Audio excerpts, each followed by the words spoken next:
Well, this is conclusion of my SF30B custom build. And this has been the most difficult locomotive that I've done so far. The other difficulty was trying to get the Atlas parts or to get the proper trucks. These are A8R trucks, and the actual locomotive has FB2 trucks. And I did this one a few months ago, and this one doesn't have the right trucks either. So I'm working on getting all the parts for that. And I painted these three here a few years ago, and I didn't really pay any attention to the trucks on these. That's FB2, FB2, and this is EMD, more dog hair. EMD trucks on a GE locomotive. So anyway, I got an education doing this custom loco. I know what trucks are which now. The confusing part is Atlas parts diagrams.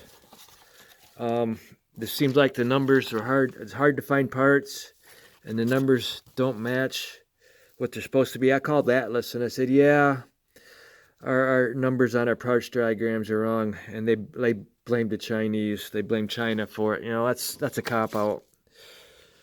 So I'd go on eBay, try to find something, enter a part number, or question whether an item had the right part number. So what I did was I went ahead and I took one of those FB2 trucks off a locomotive, and I took it apart completely. Had it in front of me while I looked at the trucks on eBay. See, I got the side frames from Atlas. That's all they had. If you go to Atlas, look up for parts for a certain model of locomotive, and they'll show you all the parts available. So I bought these first, and then I went on eBay looking for the gear case, and I managed to find a gear case after being told that the part numbers are no good. So now we got to get the wheel wiper, the wheel wiper and brakes and shock absorbers, and I already know Atlas has those, so I'm going to be placing an order for those. So basically that's just all I've got to do for this to get this right. So basically this is done. Oh, I got to put a decoder in it yet, and LEDs. It's not exactly like you notice right here. I didn't cut that part out. I focused on the main parts of the locomotive that are custom. No other locomotive in the world had this, like the back of it. And then the side on both sides. I didn't do anything with that on both sides. I just left it alone. I had enough going on, and I changed the nose. I changed the nose of the locomotive. Then my next projects, I don't have many left. We'll get to that list. EMD3 had the HTC radio trucks on it, and BNSF used that. Let me pause. All right. I happen to have a Proto 2000 EMD4, and I thought, well, I'll make this EMD3. And there was a Athearn Genesis SD70 chassis on eBay. I was about ready to buy it, but then I have an SD70, and I took the shells off both of these, and this chassis is just a little bit, maybe 1/8 of an inch too long, so the trucks would rub on the back of the steps there. So what I need to do is find out if Athearn ready to roll ST60s would fit, an ST70 chassis would fit on an ST60 shell.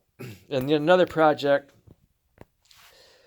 and I didn't realize how difficult this is going to be, but Athearn, well, Scale Trains has a CP AC4400 with GE radio trucks. You can see it there, GE radio trucks. I got these a few years ago. I got them together as a set. I do believe I paid $60 for both of them. And I got them really, really cheap. I can't remember exactly what, but I got these for my son. Everything my son owns down here in these boxes I bought for him. And I want to make the Holiday engine, but I don't want to do anything to this one. So I bought a CNW ready to roll, but it's awful nice. I don't know. It doesn't have the right trucks on it.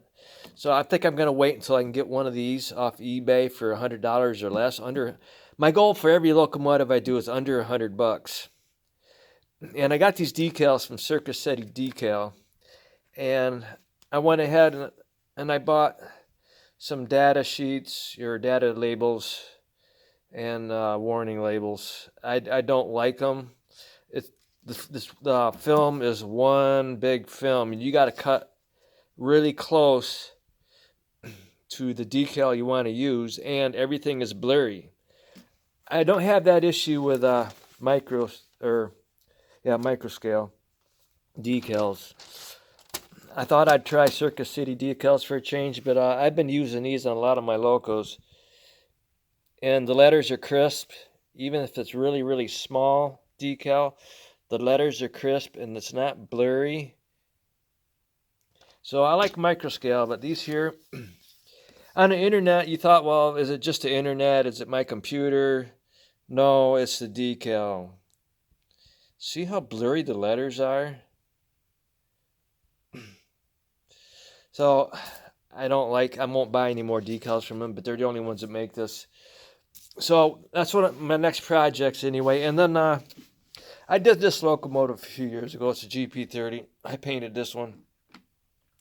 And I saw a locomotive in a train video, a BNSF, former BN, that is a rebuilt GP30. And the cab is different here, but you still have the dynamic brakes that look, the GP30's got this distinctive dynamic brakes, but everything forward of that is different.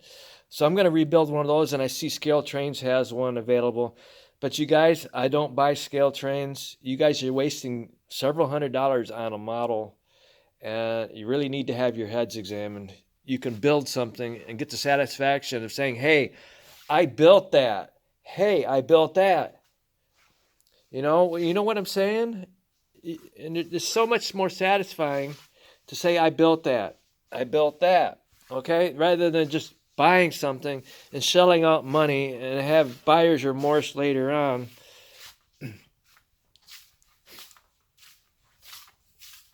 See? I modified that. I customized that. I built that. All right? It's just... I built that. That's a Caslo cab on a Kato -9. And nothing beats a Kato as far as them running on the layout. And there's another Kato I did. That's a Caslo shell, SD60. All right, it's just, you get the satisfaction of doing something, and it gives you something to do. I don't hang out at the bar. I don't go golfing. I don't watch sports. My big thing when I don't have anything to do is a custom locomotive like this one here. This one was fun. You can't buy one of these. Nobody makes this. And you can't buy one of these. So I joined the SF30B club. Okay? Thank you.